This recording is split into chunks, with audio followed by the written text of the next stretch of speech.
The meeting room felt smaller than usual, chairs pushed too close together around the fake oak table, afternoon sun smudging through the warped window glass.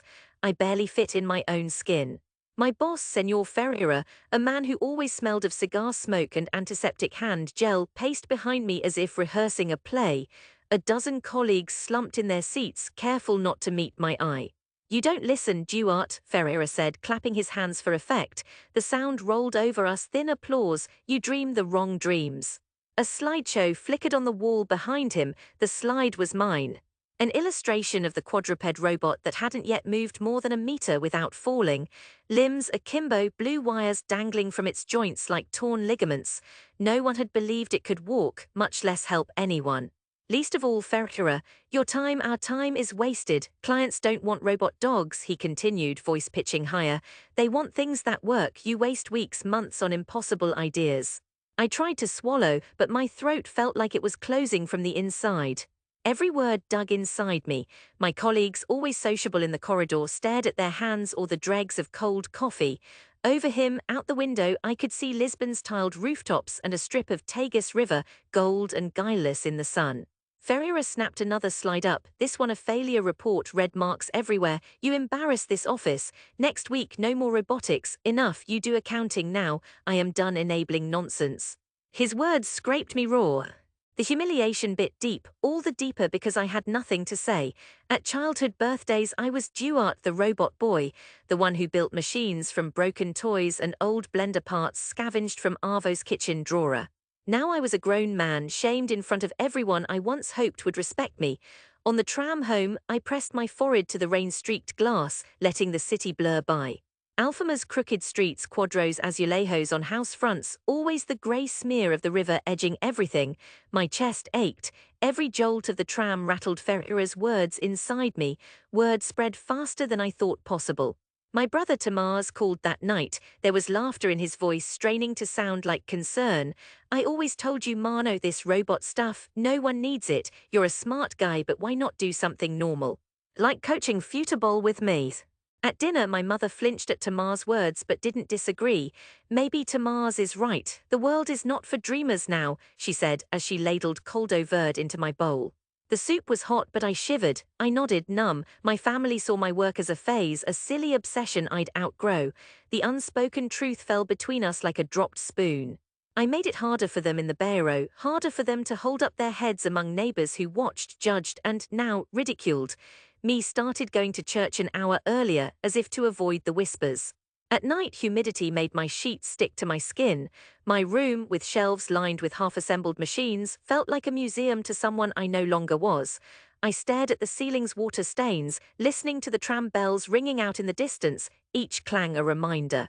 I tried to work in accounting as Ferreira demanded, stared at spreadsheets so long the numbers pulsed and fell out of order. Every cell was another cut. I lasted 3 weeks. The shame hollowed me, left me so brittle that when Tomás next called, I didn't even pick up. I walked the city at night, over stone streets older than any hope I could muster. Sometimes along the Merodero, I'd stop and watch families pointing out ships below, thinking nothing of dreams beyond the moment. My chest grew heavy with grief. Dreams, for me, felt like a wound.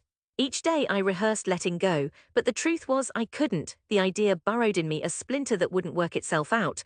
At the foot of my bed, 2 of my prototypes, one with a broken paw, the other still missing a key servo, seemed to scold me with their stoic, unfinished faces. I powered them on once at 2 a.m. just to hear the whir of gears. I cried into my pillow, careful not to wake me. Lisbon is a city of ghosts and steep hills. Its beauty hides 1,000 heartbreaks. At the docks, I met with an old university friend, Sophia, after months of silence. "You are not done," she said, her hand warm on my wrist. "Not really. There is a robotics startup in Eindhoven. I hear they're looking. Go. Prove them wrong, if not for them, for use." Sophia's words stuck. I spent a week writing applications by night, working accounts by day, moving through the world like a man underwater. Weeks passed, summer burned away, and then it happened. An invitation, Eindhoven, one-way ticket. I left Lisbon at 4 a.m., no farewell at the station except for Arvo's knitted scarf around my neck. I didn't even leave a note for Ferreira, just took my last pay slip and left my badge on the chipped desk. In Eindhoven, I found order and cold, broad avenues. The world there felt newer, impatient, impossible to impress. But the air was thick with ambition. People didn't laugh at my quadruped schematics, they asked for more. We worked through the nights, building, testing, failing, starting again. It was different but not easier. Maybe I'd swapped one kind of mockery for another, more subtle, baked into skeptical smiles and endless technical reviews. My heart felt sometimes carved hollow, but it was grief I could face head-on. I worked harder than I had in Lisbon, fueled now by a different clarity, bitter loss, remade into discipline. The Eindhoven winters bit into my bones. There was no river view, no scent of roast sardines curling through the night air, but there was hope as solid as the bite of ice in the air. 2 years in, a client, a hospital, asked if we could craft a machine to help patients walk after accidents. I heard Ferreira's laugh echo inside me, the snide "no one needs robot dogs." I poured myself into the project. The prototype limped and crawled, collapsed so often my hands shook from the effort at repairing it. Still, I pressed on. I slept on the office sofa, woke to snow at the windows and my laptop still warm. After months of work, the robot stood, a compact frame, padded paws, gentle as a dog but packing an exosuit's strength. The first patient who strapped on the harness, Lena, a 24-year-old paraplegic, took a hesitant step across the lab floor. Her parents cried. The doctors stared, the kind of stare that signals a paradigm shift. I emailed me the video. It took her 3 tries to play it, she confessed when we next spoke over video. Her voice trembled, thick with pride and confusion. I was invited to a tech fair in Munich, dragged my battered rucksack through crowds and flashing lights.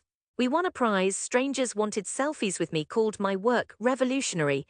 My photo landed in a newspaper, people who'd ridiculed me online now flooded my inbox with advice and congratulations. I kept working. Every success was a balm, every failure now a lesson. Still, the memory of Lisbon didn't fade. One cold night 2.5 years after leaving, I bought a return ticket.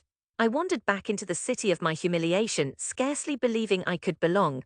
Meek cried when she opened the door, wrapping her worn arms around me. Tamaz was there too, picking at the hem of his jersey, unsure of his place between apology and awe. "You look older," he said, voice softer than before, different. I nodded, letting the silence answer for me. When word spread that I was back, the neighbors watched from behind lacy curtains. Some waved, hesitant. The small store near my old school still had my childhood drawing taped low by the register, a stick-figure robot captioned Duart's Dream. The owner beamed, told me she'd kept it in case. Ferreira heard. He summoned me, no longer my boss, just a man near retirement, paunch fuller, eyebrows grayer. He offered coffee, serving it from the chipped china set I remembered. "You did well, I see," he said, gesturing to my hands, which shook despite myself. I pulled out my phone, cued the video. Lena, eyes uncertain, harness clicking into place.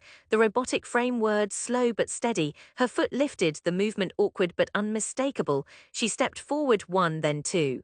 Her parents' cheers cracking through the speakers, doctors clapping, tears streaking their faces. Ferreira watched, mouth set in a line that quivered, then melted. "I was wrong," he said. The words almost undid me. The man who humiliated me now seemed so small, dwarfed by the proof on a tiny screen. "I only wanted you to succeed," he whispered. A lie, maybe, or maybe some twisted fatherly instinct masked by fear. I could forgive even if I never forgot. The news spread. At a community hall, the parish invited me to speak, our Duart from the Bearer, who helps people walk again. The gymnasium filled with faces I recognized, teachers, neighbors, mothers holding infants who stared wide-eyed. My knees shook as I spoke, showed the robot in person. Even the skeptical uncles crowded forward, jaws slack with disbelief as I powered on the machine and demonstrated its careful steps across the old wooden floor. After, as people milled around, Tamaz pushed through the crowd. He hugged me, crushing my ribs, his hands trembling. "I'm proud of you, Irma. I'm sorry I didn't see it before." We stayed up late, Tamaz and I, drinking cervejas on the balcony. I told him about failures, about loneliness, about the slow transformation of suffering into resolve. Back home, me pressed cold hands to my face, tears flowing as she murmured prayers of relief, of gratitude. Some nights I still wake to dull panic, as if summoned back to the day of my humiliation, Ferreira's words sharp as broken tile. But I rise, cross the room scattered with soldering pens and cables, and run my hands along the newest prototype, the contours smooth, balanced, built from both heartache and hope. In the Bayero, children who once jeered now ask how to build their own machines. Their mothers do not shush them. My family stands taller at church, their heads high. I walk the city at dusk, through streets echoing with tram bells and laughter. Each sound, each cheer is not absolution, but it is redemption, one step at a time, as precise and miraculous as any machine I could dream into being.